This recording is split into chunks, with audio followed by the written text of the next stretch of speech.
In episode number 431 of the Reasons I'm Broke podcast, we cover the Snyder Cut's new trailer and its breakdown. We also have Gary Frank's Geiger series over at Image Comics. And our comic book highlight this week is Rorschach number 2, as chosen by you. All of this and so much more on today's show.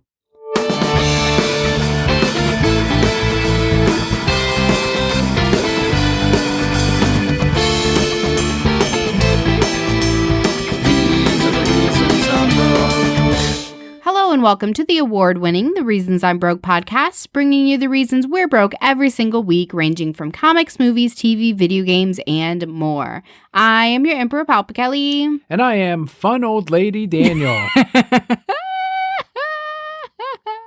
Got a bad one this week. I think that's almost better than Bottom King Daniel or whatever you were last week. Listen, I learned some fun facts about old ladies. Like if you talk to really old ladies, they probably have a murder story.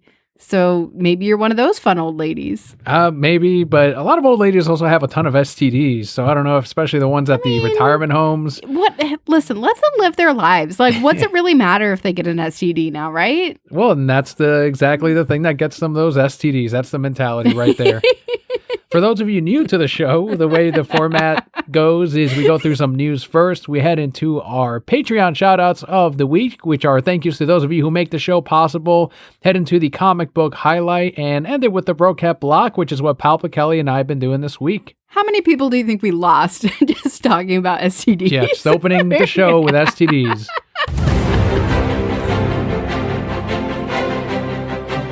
Kicking it off this week with some Kickstarter news of all things, and this is all a part of the changing landscape that is comic books. Kickstarter has set a comics record of $22 million so far in 2020. That is amazing. Their comics category is up 30% over 2019. Kickstarter's largest comic projects have included Berserker, which is the Keanu Reeves book, Ava's Demon Reborn, and Girl Genius Volume 12, along with many other big hitters. I haven't heard about Kickstarter doing things in a while, so it's great that they're still relevant and that people are able to still help get these things started that they're interested in. Ever since we've been doing a lot of the AFSP campaigns, I think a lot of our attention has gone towards charity and donations as opposed to Kickstarters and Indiegogos. A lot of the stuff too doesn't really get fulfilled in a timely manner anyway, so I kind of lost confidence in a lot of those projects. There's a few comic artists and writers that I know consistently do release Kickstarter projects on time, and those are fine to back, but the days of like, let's back this video game that's going to change the landscape and it's doing something completely new. Those days are over because I think we all kind of know that they never end up meeting their full goal that they actually needed to complete the project in a timely manner. Projects run out of money or they run out of time, staff. And the comics industry, though, in Kickstarter, I think it has spiked a lot because so many of the industry's big names and companies have now funneled over to Kickstarter. A great example is Boom's at Berserker, like you said, which totaled $1.4 million and made it the most funded comic project of all time on Kickstarter. We do have a quote here from Kickstarter user Spike Trotman of Iron Circus, who told Loserama, quote, "If famous people or huge companies want to use Kickstarter, that's not a problem to me. That's maybe 1,000 or even 10,000 people who have never used Kickstarter before registering an account and investigating a site that's brand new to them. A lot of those people will stick around and back more than one project," end quote. Listen, I think it's a pretty great strategy. If you have something where you're like, won't this do very well? You're able to get a really solid idea of what the market is for it. It's paid for ahead of time, and then it's much less risky than saying, yeah, let's put this out in comic shops and see if it sells. I know when they did the Berserker Kickstarter, a lot of comic shops got really upset because when they put it on there, they essentially made it so that if you wanted the book earlier than comic shops, then you can go through Kickstarter and get it that way. And there was also like an exclusive Kickstarter edition. So a lot of comic stores that were taking in all these pre-orders for that Keanu Reeves book suddenly were no longer the first stop at getting the Berserker book. And that I know I wasn't too happy with, but I didn't have anyone that had sub to Berserker go, let me go ahead and cancel my sub to that because I got it on Kickstarter. So I didn't have that negative impact, but I can definitely see why comic shops got upset. Was there a big gap between when people were able to receive it versus when they were able to get it in comic shops? So the book ended up getting delayed till sometime next year. It should have been out by now from what I remember, but it's Kickstarter. Well, I don't even know what happened. I think it was a huge change in art that completely backtracked the book, and now it's going to be sometime next year. Maybe it is Kickstarter. Maybe it's a lot of that. Maybe it's the fact that the COVID stuff and the closures are still up in the air, so they want to make sure that shops don't end up closing again to have this consistently come out. Could be a number of factors, but I think the major thing they had cited was an art change. Overall, like I said, I don't think it's unwise for comic creators and companies to say, hey, let's try this route, but I am not in agreement that they should release it there early. But I guess they're trying to sweeten the pot a little bit and say, yeah, I go through a Kickstarter. I think they should just treat it as another avenue, another place to sell comic books. And I agree with you. I don't think that they should release these. I think the perk alone of having it be an exclusive edition of that comic book should be enough if they were to release it a week or two after it hit the stands. But that's just how I would see a good balance of the two. If you want to get it early, if you want to get it first, you get the newsstand edition or the comic shop edition. But if you wait a couple of weeks after the release, then you get that Kickstarter exclusive variant, or plus all the perks that it would come with, like a signed edition, statues, however big the tiers end up getting. Statues? Yeah, give me a Keanu Reeves statue. It's only a matter of time before they make one for Berserker. I'm sure it's coming. But we do have more new comics, new characters coming out for us to see. Longtime creators Geoff Johns and Gary Frank are reuniting for a new creator-owned series at Image titled Geiger. The solicitation on this one reads, quote, "Who are the scavengers of a dying Earth? Geiger is set in the years since a nuclear war ravaged the planet. Desperate outlaws battle for survival in a world of radioactive chaos. Out past the poisoned wasteland lives a man even the Nightcrawlers and Organ people fear. Some name him Joe Glow, others call him the Meltdown Man, but his name is Geiger," end quote. This will be Johns' first major non-DC work in almost 2 decades and just over 2 years since he stepped down as DC's president and chief creative officer and co-head of DC Films. This is set to release April 2021 and will be in the next previews catalog. I think this is another sign of Geoff Johns moving on from DC, or DC moving on from Geoff Johns, especially after all of this Ray Fisher Justice League stuff has come out. I think Geoff belongs in the world of comics. I've said that for a while now, especially after what happened with Justice League. You know, at first when that was coming out, it was a lot of, well, you know, he's great. He's inspired a lot of the stories that we're seeing now on the big screen. But as we've learned more over time, it's very clear that movies, shows, all of that are not where he should be at. He needs to stay in comics. So I do have to ask you this because I'm your wife and, you know, I'll back you up with whatever. Are we excited for this comic? Again, he should stay in comics. So this is what he does best.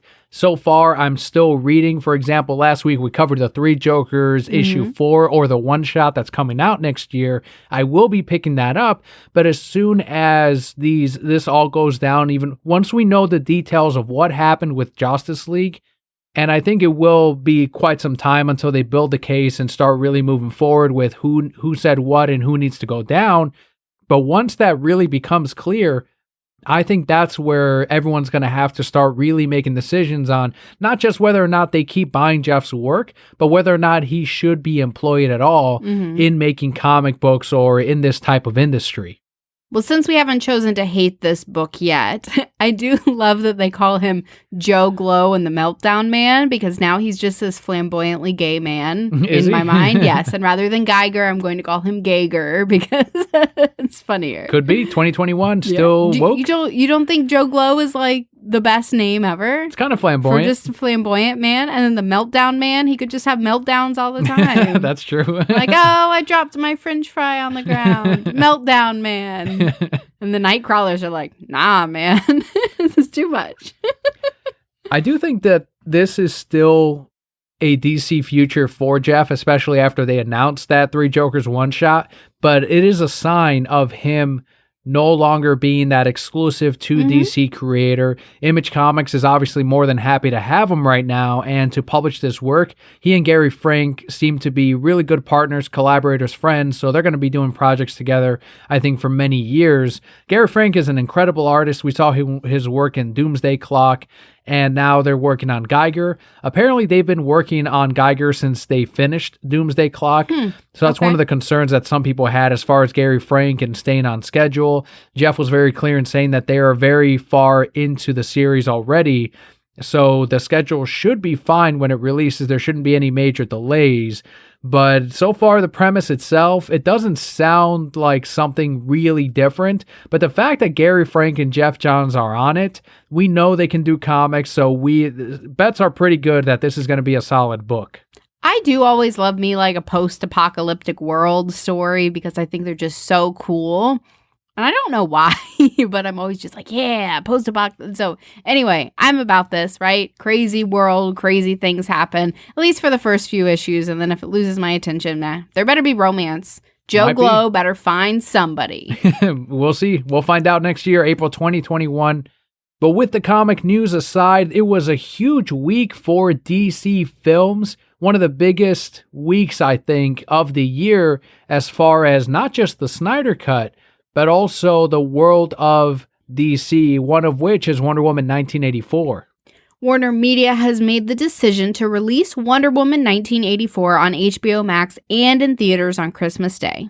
In countries where HBO Max isn't yet available, it'll still release theatrically. So some of these countries, they are now really demanding that HBO Max come out internationally, and I know it's coming. Plans are definitely on their way. Which countries are going to get it, we still don't know the specifics.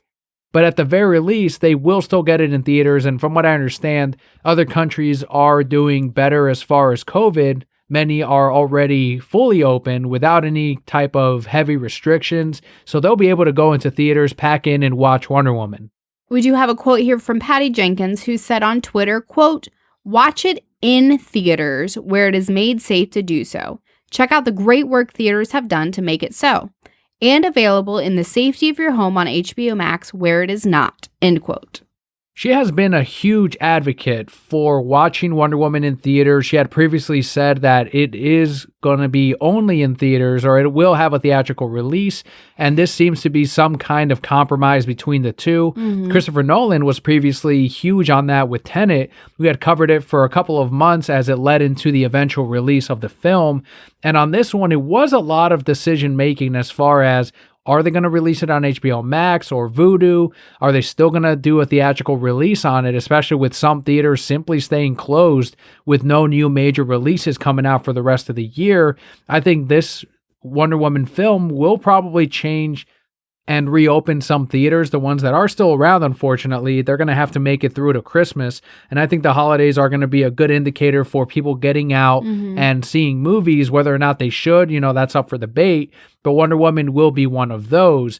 But I think the smart move here was doing the simultaneous release. That way Patty Jenkins still gets her theatrical launch. And then if you don't want to get into theaters, you can still watch Wonder Woman. I definitely think that it was a smart choice as well, especially as you start seeing, right, cities are starting to lock down again, cases are starting to go up. It's very likely that by Christmas, when they're planning to release this movie, we would be in a very different state than we are right now, and people largely may be unable to get into theaters. So, we talked about it a lot. We do love HBO Max. It's definitely something that we will probably watch there and still go to see in theaters because we do want that experience. And yes, you're going to enjoy seeing the movie on the small screen, but exactly like Patty said, there's going to be so many moments in there where you're just going to have to see it like bigger than life and really get to feel the impact of those moments. Do you think that the reason Patty Jenkins is pushing theaters, a theatrical watch of the film, aside from the fact that a lot of these directors make these movies with the intention of it being on a big screen, but her in the past, she has said that it's important to support theaters because it is a medium, it is something that needs to continue. Do you think that this is going to be an indicator at all to Warner Media, to AT&T, on whether or not they should release big superhero films like this in theaters moving forward, or maybe simply release them on HBO Max? Is this that test? No, I think moving forward, we're still going to get them in theaters once things get back to normal, because I do think that there's still, while there is a lot of convenience to getting to see these movies at home, you still have a large following of people who want to go out to the theaters, right? I mean, you remember being in high school and all your friends would get together and all of you would go to the theater, or it's a great date night, or when you just want to go and relax. I've seen movies in theaters by myself, and it's nice to just get to go and relax and take that time for myself and enjoy it on the big screen. So I do still think there are enough people who will say, yes, that's what I want to do. But additionally, I think this will be great for people who can't get out of their house, because there are a large number of those people who have to wait months and months and months for it to come out. And this is just something great, right? You're releasing it on HBO Max. There's that many more subscribers who are going to say, if you're releasing every superhero movie the same day, or even maybe just 3 days after it releases in theaters, and I can watch it at home, that's something I want to be on board with. One of the things they were saying on Twitter is that it'll be on HBO Max for 1 month, then it'll be taken off the service, and then they'll make it available per usual on Vudu for rental, Blu-ray, 4K, and everything like that, and maybe even a further theatrical run depending on where theaters are. And I know some people have reacted negatively to that, but the other thing too is you have a month window to watch the movie. If you're going to see it, I don't think many people are going to go, well, I need to see this 16 times. Why isn't it here next month too? The whole idea is, if you want to see it in theaters, here it is. If you want to see it on HBO Max, it is released. This is the launch. You can watch it right now at your leisure, your choice.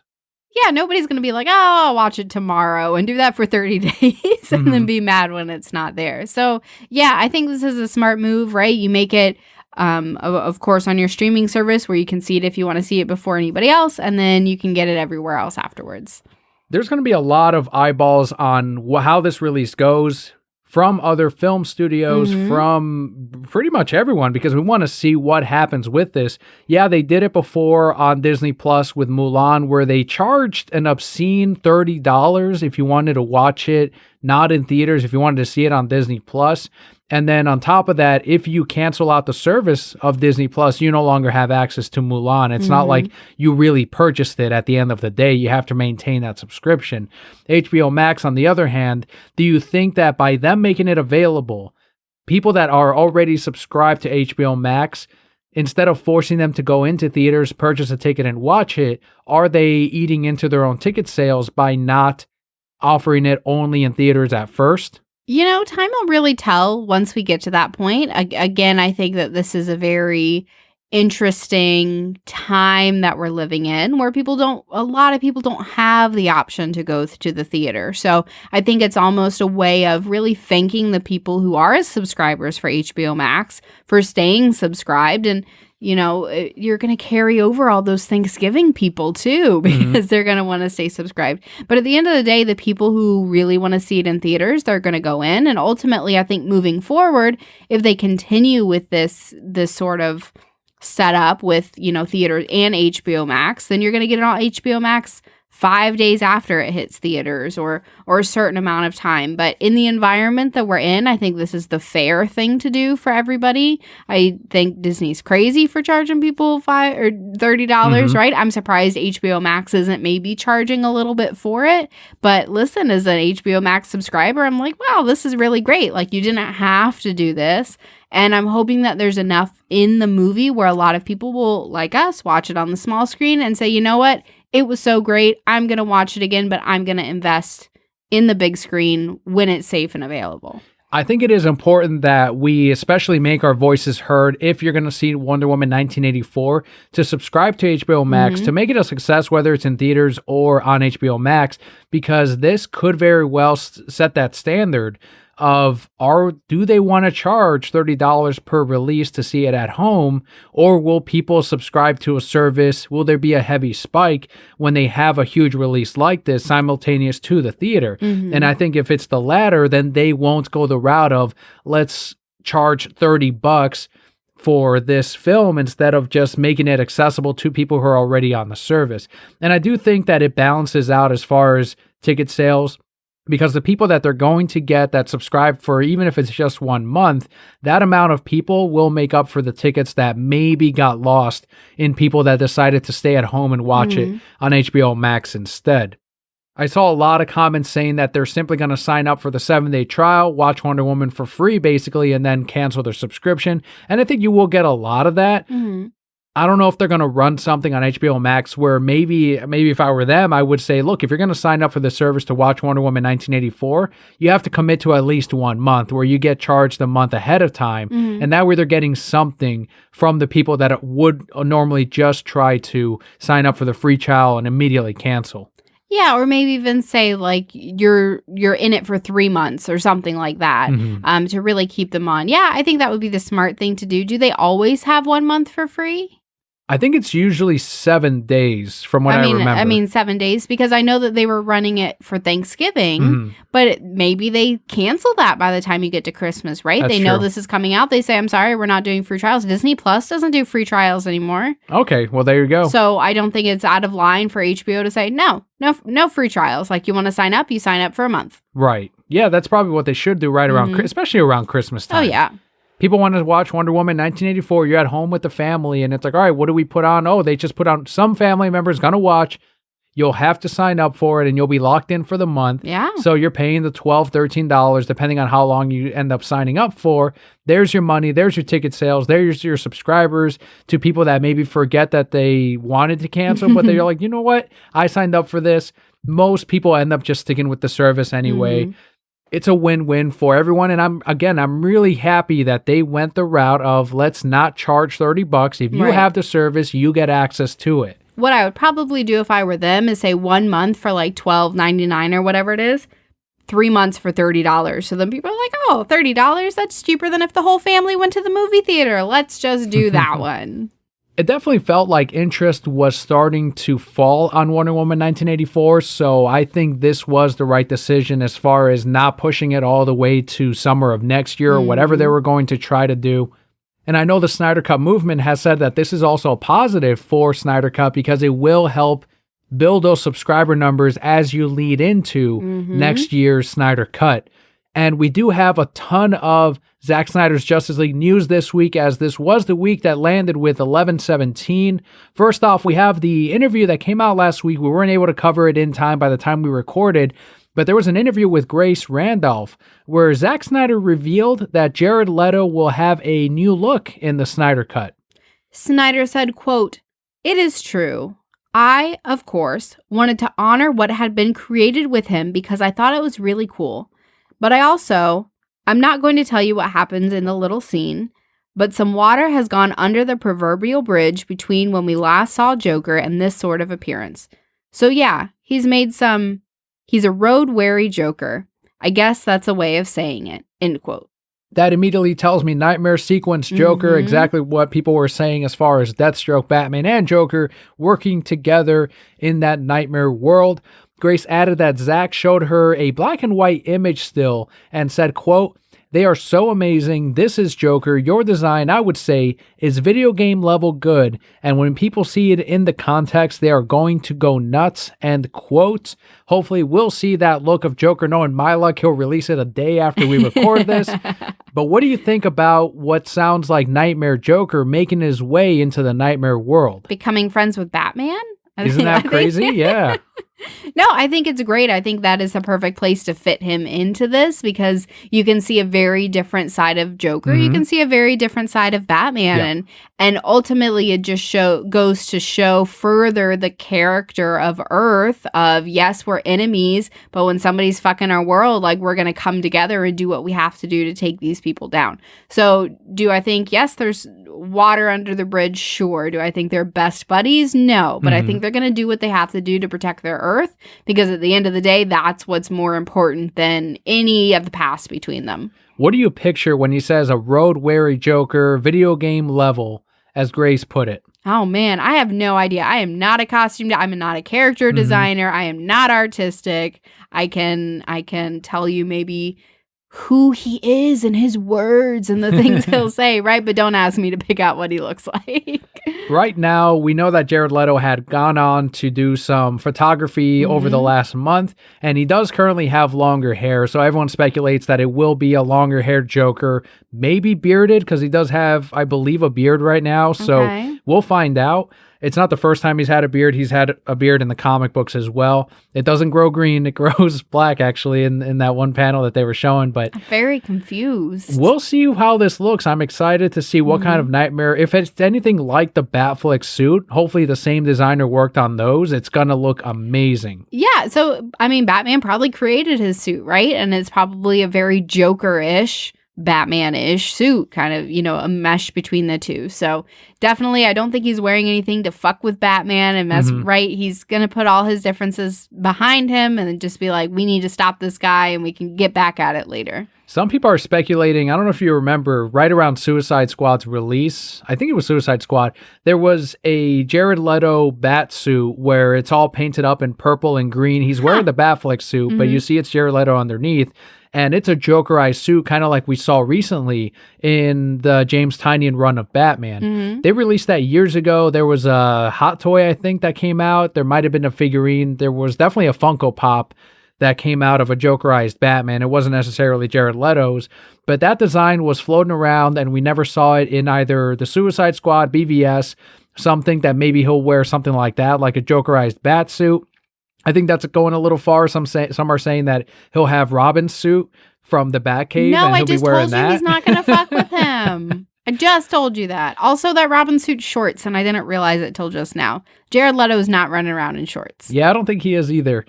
Zach did reveal that having Joker in this movie, in the Snyder Cut, he didn't say Nightmare World, but in the Snyder Cut, was not a part of the original version of the film or the original shoot. That this is something that they had been floating around, and they eventually ended up settling on it. He ended up calling Jared Leto, who eventually agreed to come back to do this version of it.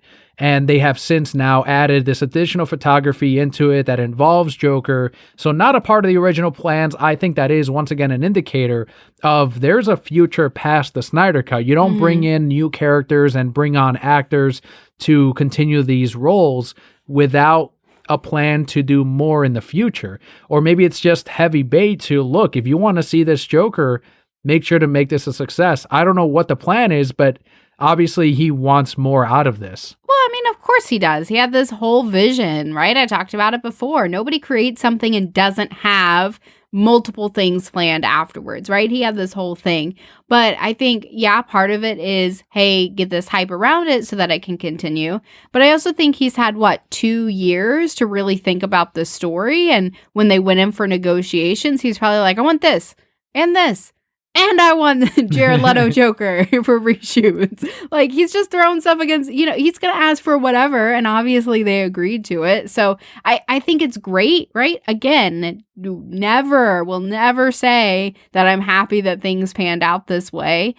But I ultimately think we're going to get a better movie than we ever would have before because of how things happened. Or at the very least, a less compromised version. Then, yeah, this is what it's all about, as we've been saying before. And since then, it's not about whether or not this is better than even Justice League. It's about the crew getting their original work. It's about artistic integrity. It's about that cathartic completion for Zack Snyder and the crew on Zack Snyder's Justice League. Very exciting news. Hopefully soon we will see what this road-weary Joker looks like. Again, I think we all know it's going to be nightmare scene Joker, and that's very exciting. Some more Snyder Cut news. To mark the 3-year anniversary of the theatrical cut of Justice League's release, 11/17/2007. Ooh, 2017. That's right. Typo there on my end. Zack Snyder did a trailer breakdown for Zack Snyder's Justice League. Did you see that Entertainment Tonight Canada, I think it was Entertainment Tonight, they put up a tweet saying that the Snyder Cut movement celebrates 3 years of the release of the theatrical cut of Justice League. And the whole movement went, no, we're not celebrating that. It's an anniversary. And they changed it to... Good. I'm glad they changed it. Oh my God. So initially, Zack released the new trailer in black and white, with the color trailer releasing later in the day on all the rest of the official channels. So happy this got put back up. It looks like it was taken down just because of music rights. So the whole freak out was unneeded. It was. We all freaked out, and Y'all they could have did. told us sooner, though. They could have been like, look, it is just a musical thing. No, somebody went, let's pretend it's a musical thing and watch them all go crazy. So it was never even an issue. Let's rile them up again. And or Zack Snyder knew there would be a music thing, and he's like, and in 3 months they're going to point this out, and then I'll be trending again. He's a genius.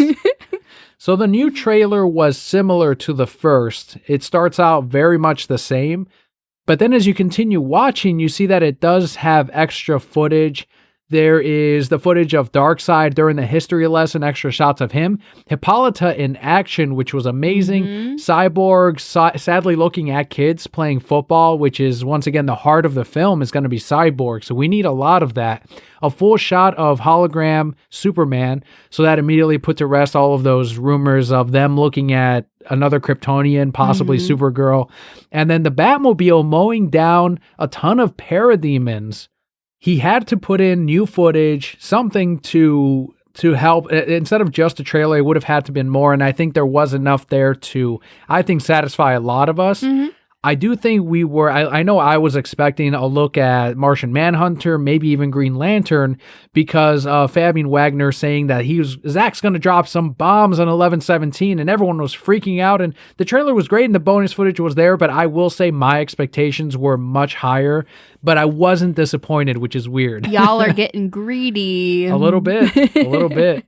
Yeah, I think there isn't even a release date yet. We just know 2021 for Zack Snyder's Justice League. I think once we get a solid release date, then we can start leading into, all right, here's a little bit extra, here's a little more from the Snyder Cut. I think so. And even if he doesn't release anything else, right? We've got so much great stuff thus far. And, you know, if I were him, I don't think I would release a trailer with Manhunter or Green Lantern. And I'd say, yeah, watch it in the movie. Like, have that. Yes, you're going to be excited when you see the film, right, in its entirety. But how much more exciting would it be if that was your first look at these characters? And you'd be like, oh, shit, there they are. And that's what people were saying, too, with the new look on Joker. But if he is sharing that still with other people, I think he intends to release it on Vero or on Twitter at some point before the film releases. I don't think he would just show it off to people of the press and then never ever show it off again. I don't pretend to know how Snyder's mind works. He just does his Snyder thing and it works out the way it's supposed to. So let's talk about the bonus footage that was included in there. Darkseid putting the mother boxes together. We saw that in Justice League, and it was, of course, Steppenwolf in that version of it. But here we do have Darkseid, and it looks like they are.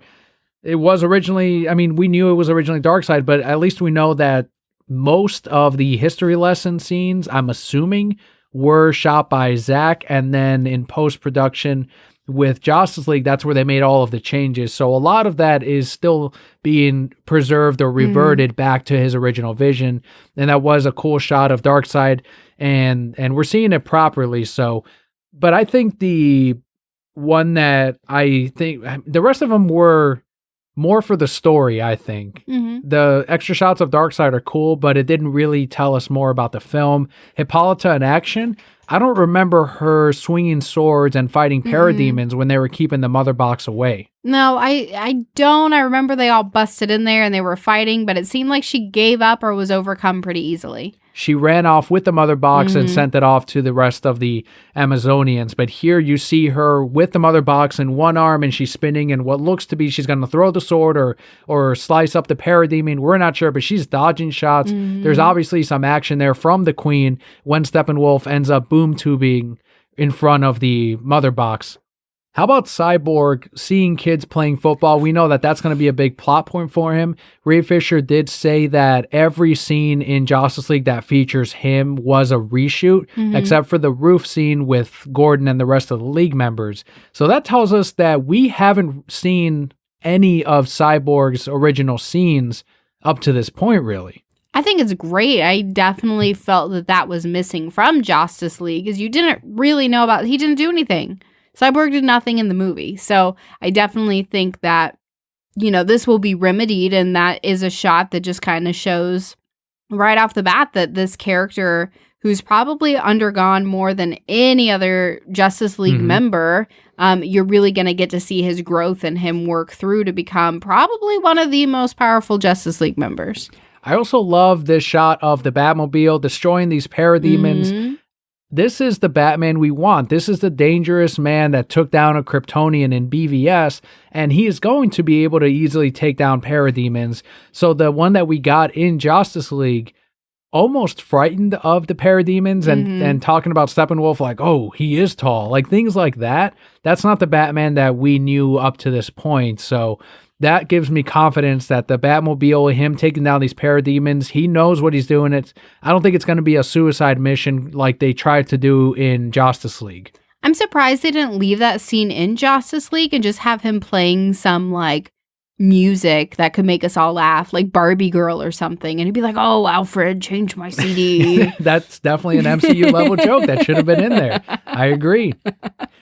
During the whole Vero event, he did a trailer breakdown of the whole thing, not just the bonus scenes, but everything in there. And while doing it, he answered some questions that people had throughout the entire thing. He took some ahead of time, and we learned a lot of things. One of the things is that someone asked if Superman is the only Kryptonian on Earth, and he said that it was a very interesting question, that they had set up that open pod in Man of Steel.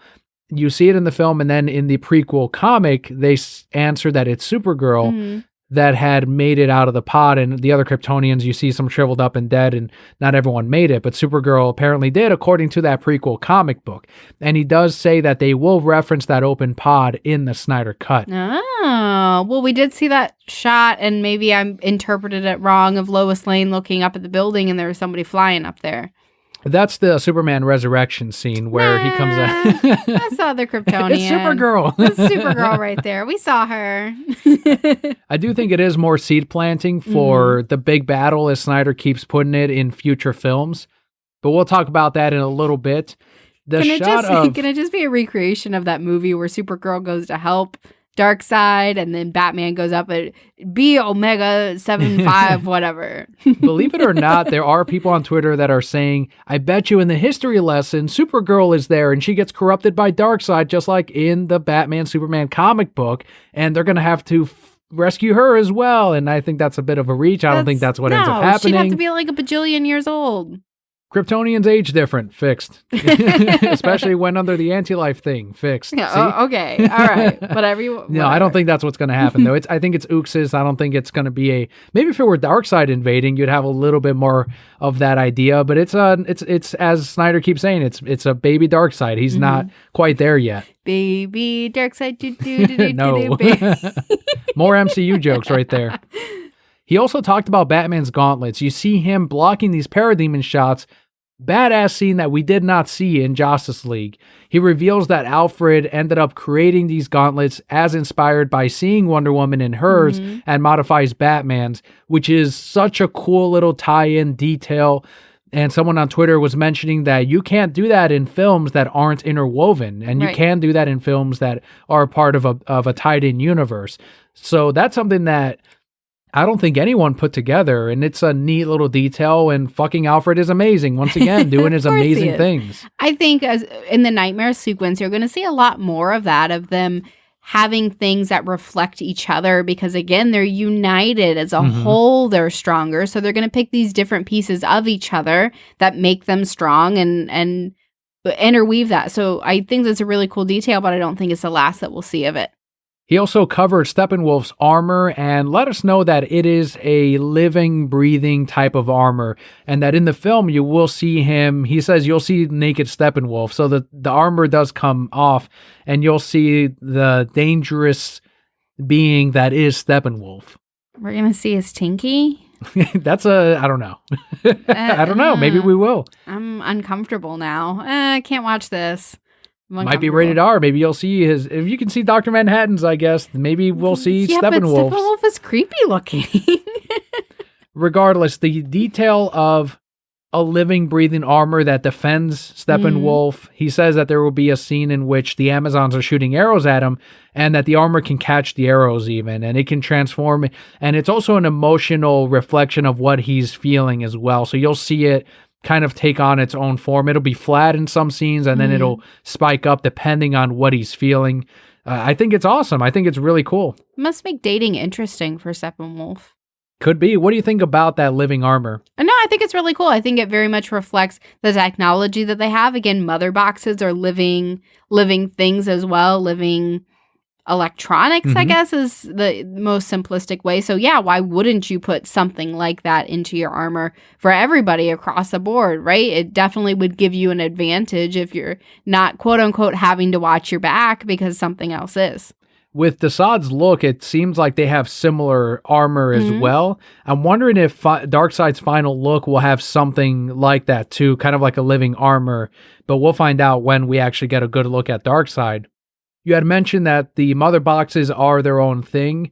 He also said that Aquaman and Cyborg are going to have a bit of a rift between them, in which Aquaman won't trust Cyborg because he is essentially made out of the mother boxes. He's a direct connection to Darkseid. I mean, I think that fits very much with Aquaman's personality and who he is. He's not really going to trust. I mean, he's like a simple guy, like grew up real simple. I don't think I saw any real electronics until he got to Atlantis, right? In his movie. Oh, wait, this was before that. Anyway, moral of the story is he grew up in a lighthouse where there wasn't, electronics. So yeah, he's right to be skeptical. Did he though? We don't know. Like he already said that Aquaman is not a part of the Snyderverse. That movie is not a part of it. So we really don't know much about Aquaman up to this point. Yeah, I know Aquaman. For example, the way he gets the armor, the way he gets the trident, that gold trident, in Aquaman, he ends up going through the big Kraken or whatever, and then at first he has his mother's trident, but in this, he gets it, what looks to be straight from the Atlantean King or from Willem Dafoe himself. We don't know. Like, there's a whole different... I think the story that's told here of that trident is going to contradict what happens in Aquaman, and that's fine, because, as he said, that's a different universe. We will see when it releases. Hopefully we learn more about Aquaman, but I am excited to see that rift. And again, we know they eventually come together. So I think that'll be a great story as that unfolds. Someone asked him about the bubbles as far as when they speak underwater and how in Aquaman they just speak underwater. And he said he made it very clear that what they did in Aquaman he's fine with, but that it's not a part of his thing. It's not a part of his vision. And that the reason they have to speak in an air bubble is because when they're speaking English or a human language, they can't get air into their vocal cords to formulate the words that we're doing like right now. When you're underwater, you can't do that. But he says that they do a form of communication in the film when they're underwater that that you will see when you see the film. That's so cool. We didn't see that in Justice League. In that one, it was completely quiet. And I think maybe it will be, I don't know if it was Zach that said that it is sort of like dolphins or, where you'll hear clicking or whatever underwater. So it'll be interesting to see how they end up doing that in this cut. Yeah, I'm so excited. There's so many pieces that we're getting that I think will just enhance this film and the story of these characters and in this universe. And I'm living for it. Last couple of things here about the stream and the commentary that were of note. Is he did say that in the hangar, you'll see a prototype Batmobile in the background that Bruce is building for a future final battle that we would have seen in Justice League Part 3, most likely. So that's something that I think people will have to, pause and check out the armory, see what's all in the background. He did also reveal that there is a Robin line in there referencing the suit from BVS. So we're going to get a little bit more of that. And then that the Batman-Superman reunion in this there will be a little connection there, but that it won't really explore what they're going through in the future. And he does he kind of misspoke a little bit where he said that there's a lot that they still need to go through, and then he corrects himself and he said, or they would have gone through. And that's kind of like people were saying, okay, so does that mean that we're getting more? Does that mean that we're not? And I think the relationship between Superman and Batman won't be repaired like it was in Justice League. You all make me laugh. Oh, he said this. He said, what does this mean? And you're all analyzing the stars. Everything means something with Zach. Yeah, but he could also just misspeak too.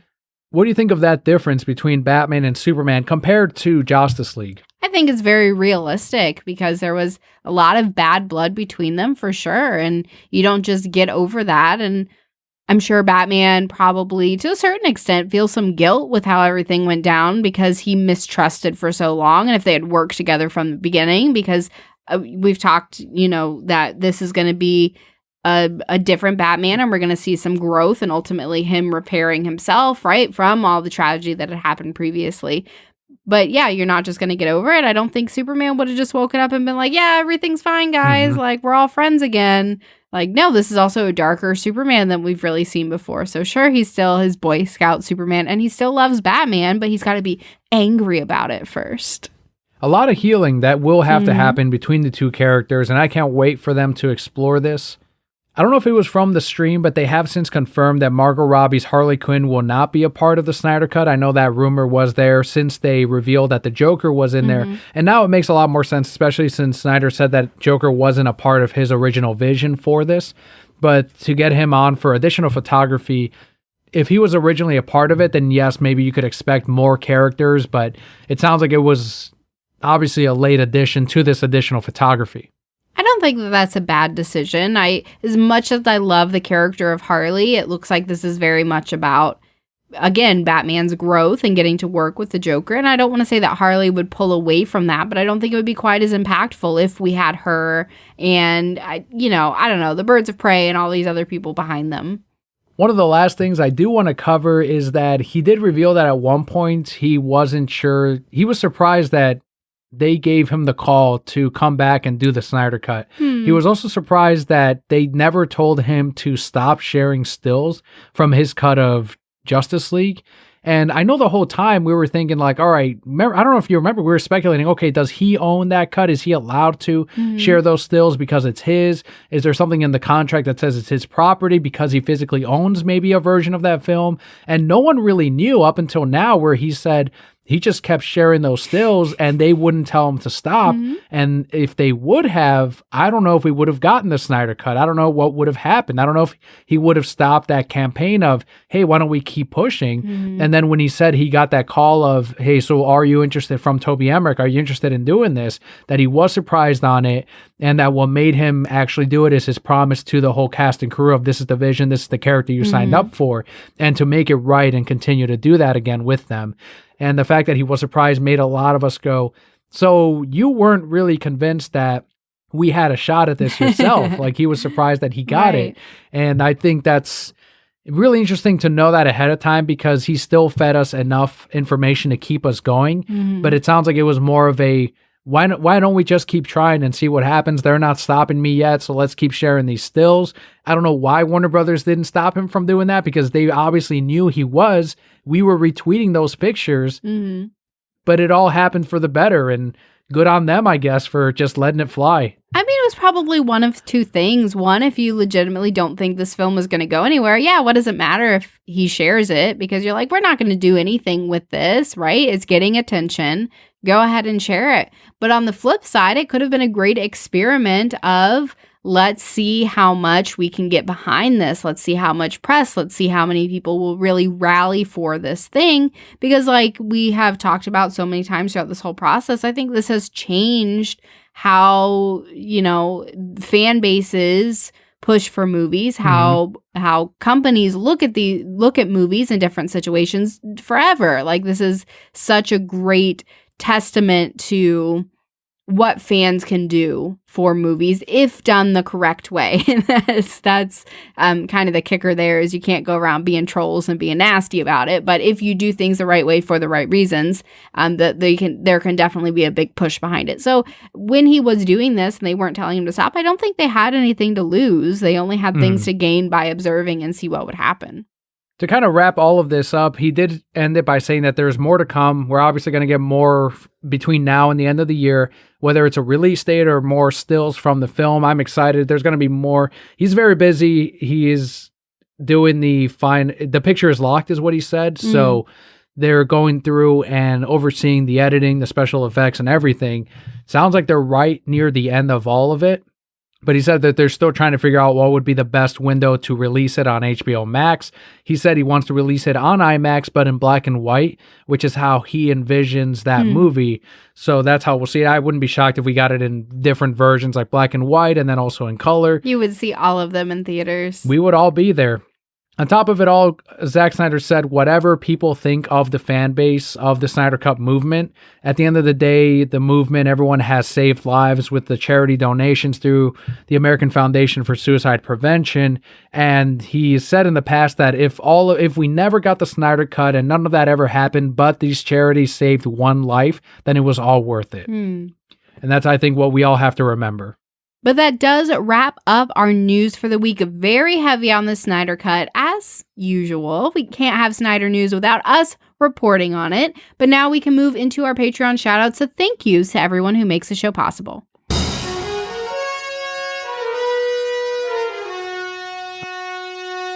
First shout out this week goes out to Christian on Instagram at ChristianLikeTheReligion131, who posted a picture of his canyon trek to Old Baldy Summit in Colorado. Cool. Colorado is beautiful. Is it? Never been. Oh man, so nice. We're going to have to go. That's on my list, but we will have to check out Old Baldy Summit.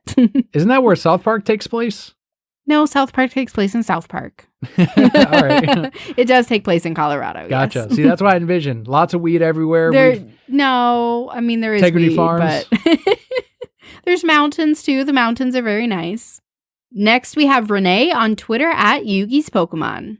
Renee streamed Raid Shadow Legends on Twitch. Seems like every morning. If you're on our Discord, you will find a link to his Twitch channel when he goes up. And so far, he's been very, very consistent on his streaming. And he's also been switching it up on the games too. So it's not always just Pokemon streams, but it seems to always be around 11 a.m. So that's over on twitch.com/Yugi's Pokemon.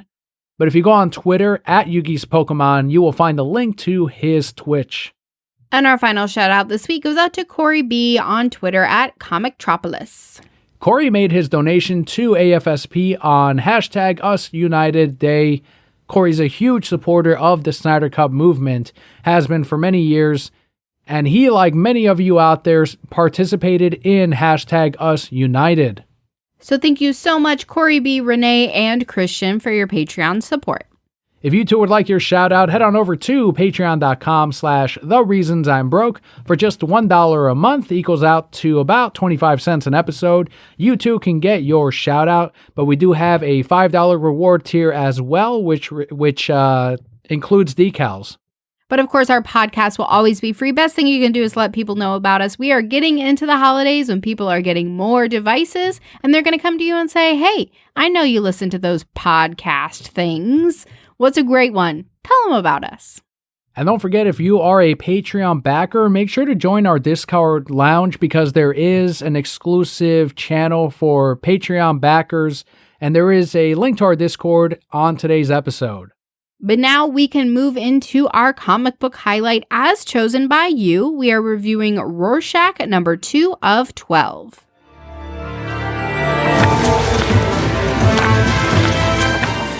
This one is written by Tom King with art by Jorge Fornes and colors by Dave Stewart.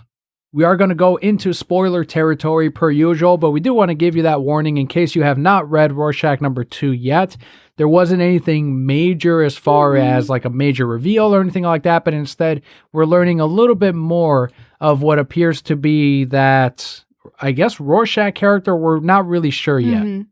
Yeah, not a lot of information. I did really like the way that this book was set up or laid out, I guess. It kind of following this detective, jumping between the present and the past and kind of piecing together who this man was and the moments leading up to where he went to try to assassinate the president or the future president by talking to his different people within his apartment complex. It almost felt like a game of Clue. Like, you know, it was in the library with the pipe. Whoever plays Clue anymore? I did really like that game. But that's kind of what it was like. It was pretty simple to follow, but like I said, I really enjoyed the way where it skipped between time as you're piecing these things together with the detective.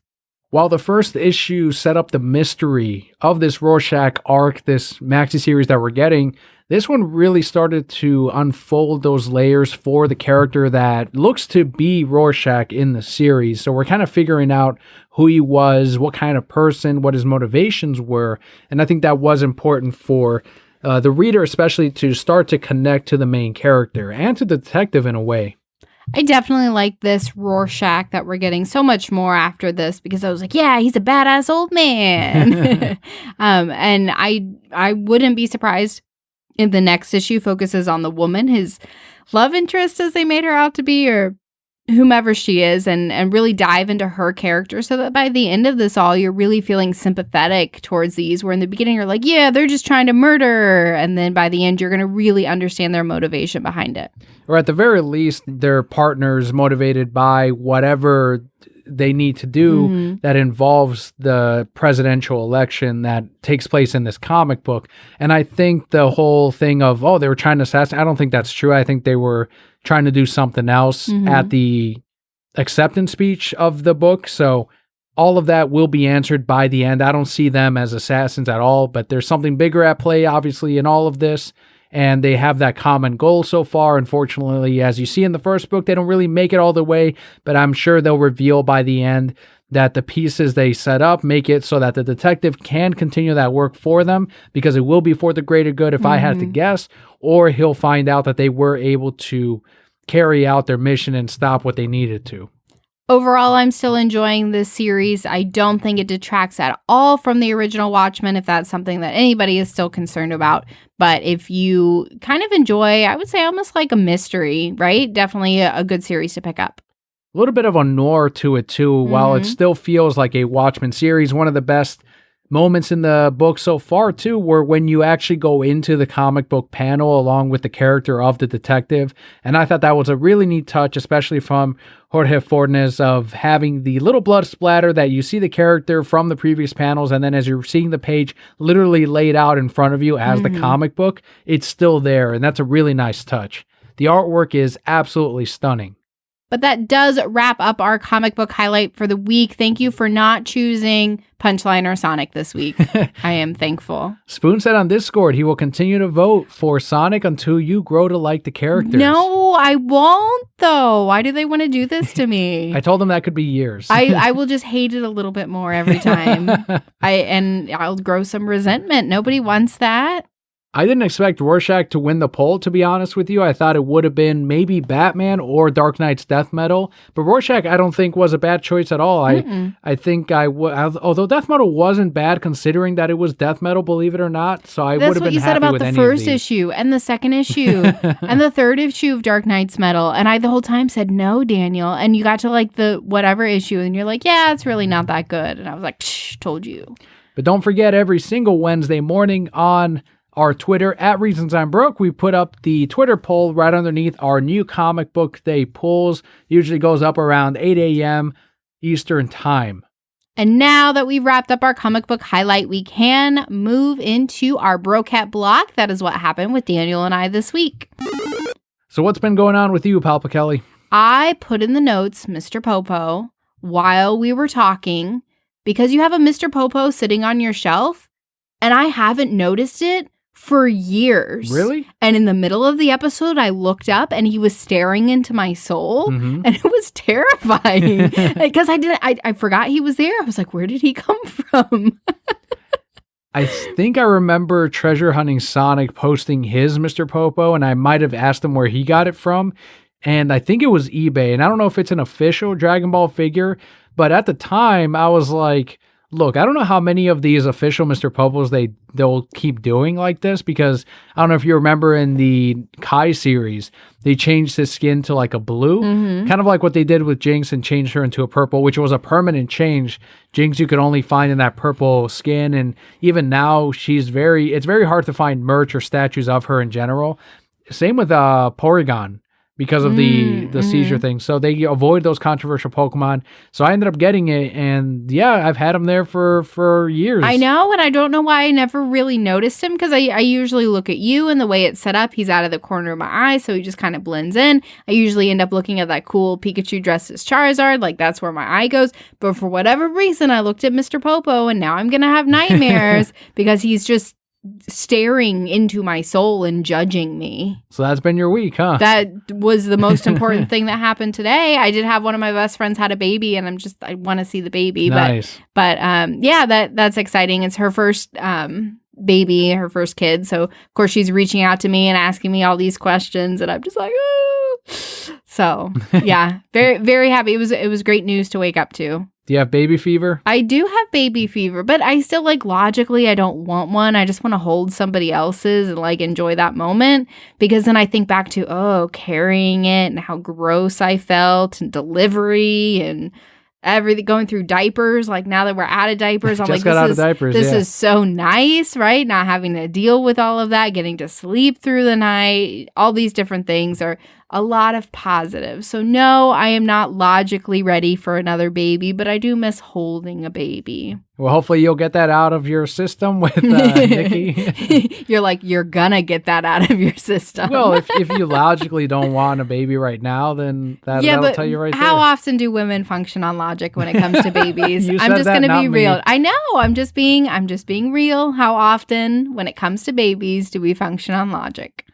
We don't. Because, I am not saying because our sole purpose is not our sole purpose. But anyway, our bodies are a big portion of our body. I know. I'm just digging myself into a hole. There is a large physical aspect of women that revolve around having children. There. Whew. Got myself out of that one. A lot. Yes. Yeah. We humans are a lot of us.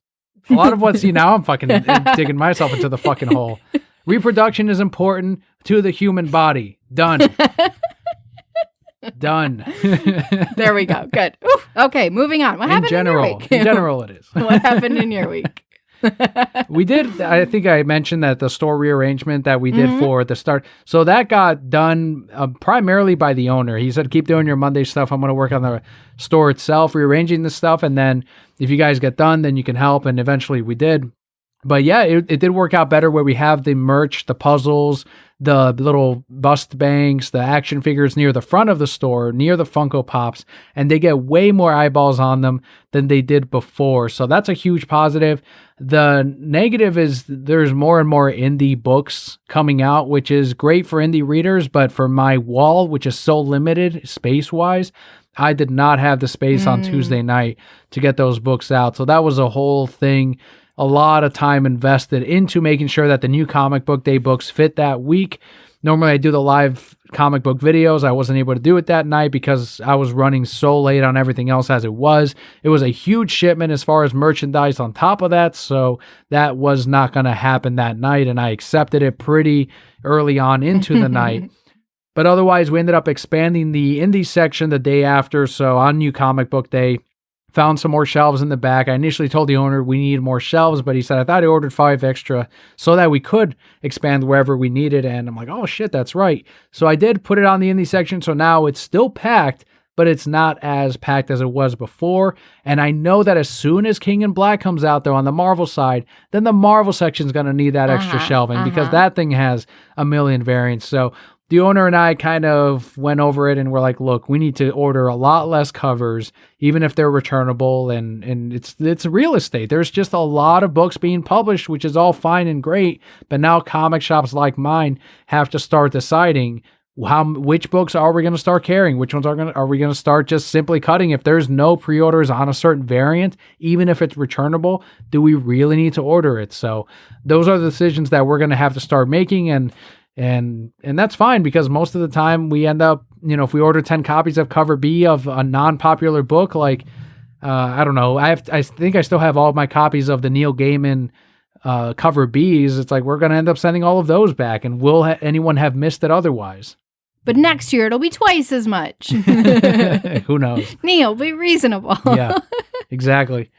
I mean, that's the way you work in a business, right? So I think that's a great business move. It's awesome, especially going to this holiday season. You have all that merch up front because anybody who's casual that comes in, they're going to say, oh yeah, I'll pick this up for my friend. They like this, the Mario, or they like this, the Batman and the Archies. What's that man been doing? Steve Jeppy? Yeah. Who knows what he's been up to? I haven't heard from him in a few weeks. Diamond was down. That's the website we use to order comic books. And we were joking that he's waging cyber warfare against other online comic distributors. I'm going to use the internet to take down the internet. I was trying to think of he'd have to wear sunglasses thinking all right, time to wage some cyber warfare. But he's telling an actual person that knows how to do these things what to do. But he has to wear the sunglasses just like The Matrix. I like that movie. I like that flick. I like how he's a cross between a mobster and Tommy Wiseau. That's what I feel right now. He's an evolving character. He has an arc. Like, I think he's one of my favorite characters we've ever created on the show. So he's a living character. That's the thing too. Like, we just had to slightly embellish what he already is. And he just gets better and better. Last thing I have on the shop is a surprising number of people this week with their previews order have subbed onto Future State comic books. Okay. And I don't know if that's because they announced that the CW is going to have a Wonder Girl TV show that's going to be based on the Future State's Brazilian Wonder Woman. Mm-hmm. I think she was Brazilian. So that version of that character is already getting a TV show. And I don't know if they said they were going to get that show first, so they created a character in the comic, or if it was the other way around. I'm not sure. That itself hasn't driven people to that book because I haven't had a lot of Future State, the Immortal Wonder Woman, or whatever it's called, subbed onto by people, but instead it's people that were already getting DC books that are saying, well, I'm going to need stuff to read that month, so I'm going to sub it to all of these. And it's like, all right, well, I wasn't expecting that. Granted, it's not a massive amount of subs. It's still going to be a rough couple of months, but it's been padded with a little bit of a safety net of, all right, well, it sounds like even if we were to cross pull this, most people are going to go, yeah, I might as well just check out. It's only 2 issues, sure. Well, that's some encouraging news. As far as work, same old for me. Just, busy being the best. We do have some changes coming up to navigate through over this next week, but I really don't think it's going to be gigantic. We have shown over the last year that we are very resilient and adaptable. And yeah, we're just going to get through it. So we'll see. I have 2 weeks left in school, right? Final countdown. I'm tired. I'm done. I got that senioritis of, do I really need to do this assignment? Yeah, you do. do I have to get 100% in the course, or would I be okay with a 90? Like that's the point I'm at right now. And trying to decide what's more important, my mental well-being or getting an A+ versus a B in the class, right? And so we'll see, going through it. Thanksgiving's coming up very soon, and that's probably like my favorite. Like, I enjoy Christmas, but Thanksgiving, man, is that food. There's food that I only get on Thanksgiving, and I look forward to every year. Ooh, I cheated the system. Did I tell you how I cheated the system with Thanksgiving? Shit. So I walked into the grocery store the other day, and there were all these pumpkin pies sitting out, but they were only good for 5 days, right? And I was like, man, so I'm gonna have to come at least like minimum 5 days before Thanksgiving to pick up these pumpkin pies that we need. Because in my younger years, I cooked pumpkin pies, and now I'm like, nah, I don't got time to cook no pumpkin pies. I'm just gonna buy my pumpkin pies. And I was like, I really don't want to show up 5 days before, because it's going to be packed, right? Yep. It's going to be packed from now until Thanksgiving. So I walked up to them and I said, how do you determine the best buy date? And they said, well, it's from the time that we pull it out of the freezer. We pull it out of the freezer and it's got 5 days from the time it thaws I see what you're saying. until the best buy date when it needs to be sold. And I said, so can you sell me freezer pumpkin pies? Like, just hand me frozen ones? And they're like, yeah, we can do that. And so they pulled pumpkin pies out of the freezer, and I took them home and stuck them right back into my freezer. And 3 days before Thanksgiving, I'm going to pull them out and let them thaw. And I cheated the system, y'all. See, where I was going is, all right, so you bought one of the thawed ones and threw it in the freezer. Nah. But then I'm like, maybe that's not good to do. And clearly you went, no, I just want one of those frozen ones, and we'll just continue freezing them. That is genius. Yeah. Well done. I'm so smart. That's a fucking hack right there. They still had to put the best buy date sticker on there, but because it was still frozen, I just peeled it off, and I didn't even peel it off. But I'm like, these are still good.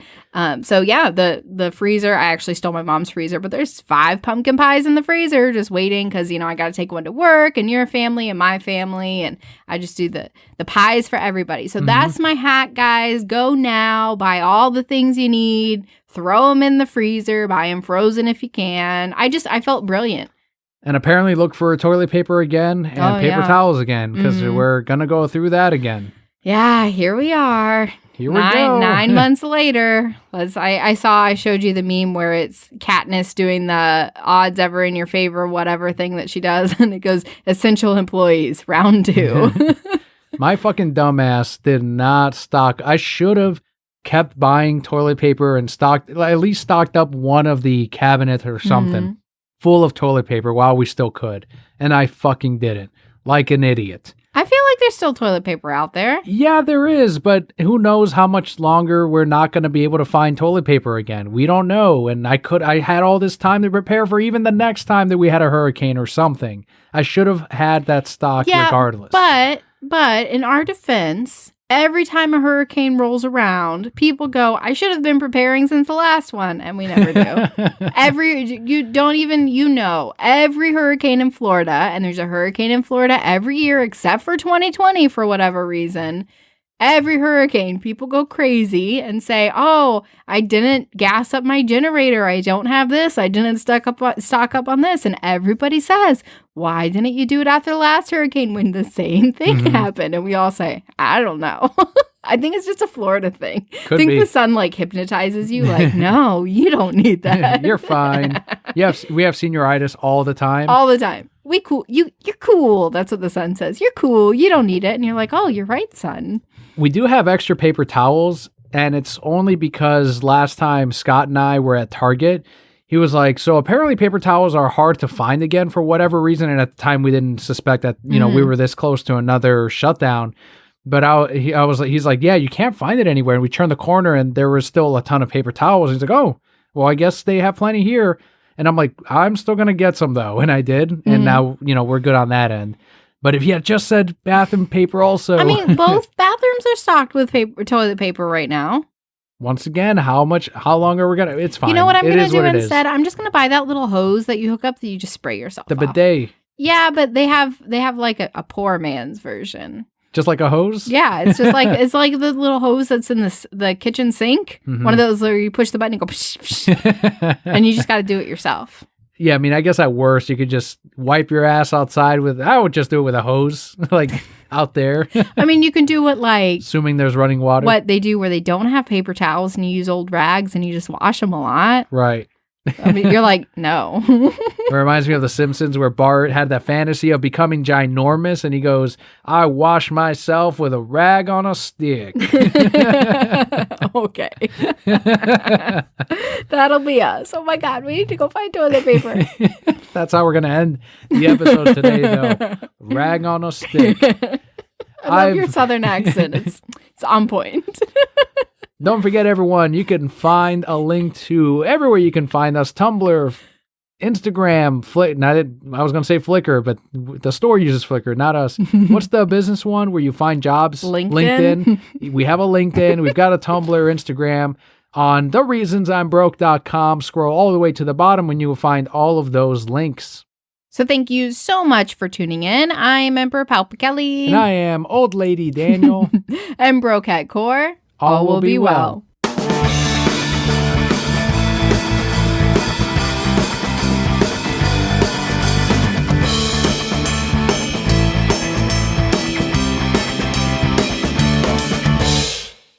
Since this will be the final episode before Thanksgiving, I think we should also talk about what we're thankful for on here, but you mentioned food. Yes. What is that food that you were mentioning that you could only eat once a year? Oh my God. What is your favorite?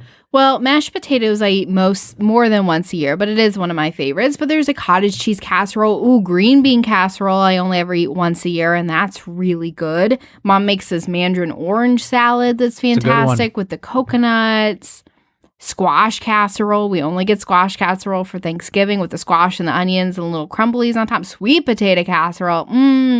Mom makes field peas a lot now, but that used to only be a Thanksgiving thing. But then she figured out how to get a bunch and cook them better and faster. So we eat those once a week. But it's still one of my favorite Thanksgiving. Yeast rolls, like the little real soft rolls. Those used to only be Thanksgiving, but I also found out I can microwave them. So now we eat those a lot more too. Sometimes she makes broccoli salad. That's pretty good. Deviled eggs. Oh, deviled eggs. Yes, deviled eggs are fantastic. Pumpkin pie. I only eat that on Thanksgiving. I think those are probably my favorites that we only get on Thanksgiving because they're just so labor intensive and time consuming that if it's March, you're like, I'm not going to make that. I'm tired. It's March. But when it's Thanksgiving, it's a 2-year or 2-day production at our house getting everything ready. And it's great because my family doesn't really like turkey. So most of the items on the table are vegetarian for us. So I just overfill my plate. Cannot wait. What's your favorite of those once a year food items. Deviled eggs, I guess it's not once a year either, but I love those. I always love the deviled eggs, and that salad that you were talking about, the Mandarin one, it is really, really good. So those are ones I look forward to. I'm excited to see Leo once again enjoy Thanksgiving dinner and food. I can't remember if last year he mainly ate like the rolls or if there was anything else, maybe the mashed potatoes. But this year it's going to be interesting to see what he goes for, and hopefully, I mean, whatever food's there is what are his options? You know, I don't think we're going to make him chicken nuggets or pizza or anything like that. I have a feeling he'll just stick to the bread, but we'll find out. He does like peas. He eats the field peas sometimes. And so we'll load up his plate and see what he enjoys. Pumpkin pie, he should enjoy. Yeah. I hope. I hope so. But you did mention things that we are thankful for. What are you thankful for? There's a lot of that this year. And it goes from, huge things like family, health, to small things like a working vehicle, because imagine having to deal with a lot of car issues at the moment and on top of everything else, or needing to go to the hospital on a regular basis, not getting sick yet or right up to this point. With COVID, I think there's a lot to be thankful and grateful for. There's a ton of that. And being able to still put out this show during this year every week, I don't think we missed a week this year. And on top of everything else that's been going on, a lot of huge changes, a lot of growth for the show, sure, but a lot of changes this year that, really put a lot of stress in every portion of our lives. But I think it has made everyone or at least I can only speak for myself, but it has made me stronger in that sense of, we've had to, as you mentioned earlier, need to adapt in ways that we've never done before. I definitely agree with all of that. Something that I've really been thankful for in the last few weeks, especially, is how close and supportive our family is. Because I'm finding more often than I thought that not a lot of people have that. So that is something recently that I've been very, very appreciative for, talking about me graduating college in 2 weeks. I wouldn't be able to do that without your support and the support that I have from my work family and the support that we have from our actual family of saying, I'll take Leo for a little bit longer so that you have this time to get all these things done. So very thankful for that. Thankful for my job and your job and the place that we're in, and the fact that, you and I are coming up on 13 years together, and we're still willing to make it work and talk through any issues, because of course no relationship is ever 100% perfect and you never fight, but it's about how you get through those things together. And looking back at this past year, I think you and I have been able to communicate better than we ever have. So that is something that I'm thankful for as well. Yeah, that's something that I've learned a lot.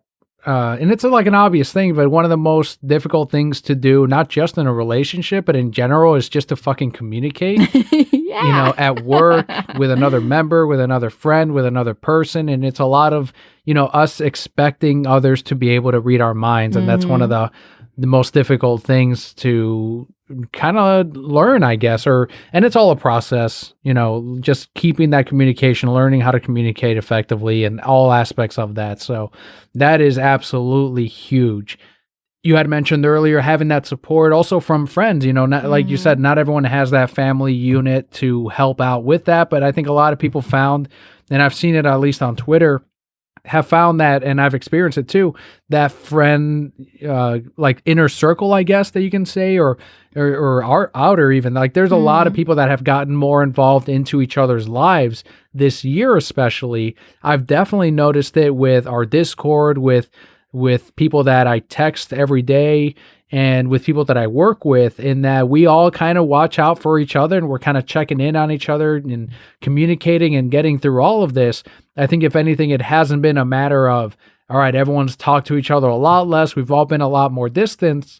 I think, as you've mentioned before, thankfully this has happened in this year of technology where you can stay in touch with each other through Discord, through text, through YouTube, through streams, through podcasts, things like this, where we can all still stay connected in an era where you are very much socially distant and encouraged not to go out if you don't have to.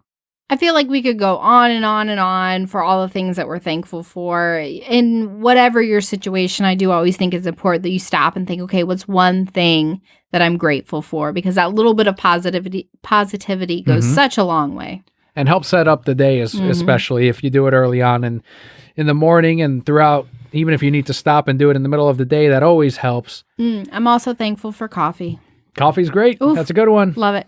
In 2 weeks, you will hear the Black Friday craziness, because next week we do plan on recording before Thanksgiving and before Black Friday, but the episode will release after Thanksgiving and right around Black Friday for Patreon backers, and then on Sunday publicly. So it's going to get a little bit crazy like usual, because I work in retail, you work in the food industry. So it's always a busy time of the year, but we're going to keep going forward. And that's it. Like, not a usual post, whatever thing sign off, but we're grateful for you. We're grateful for everything.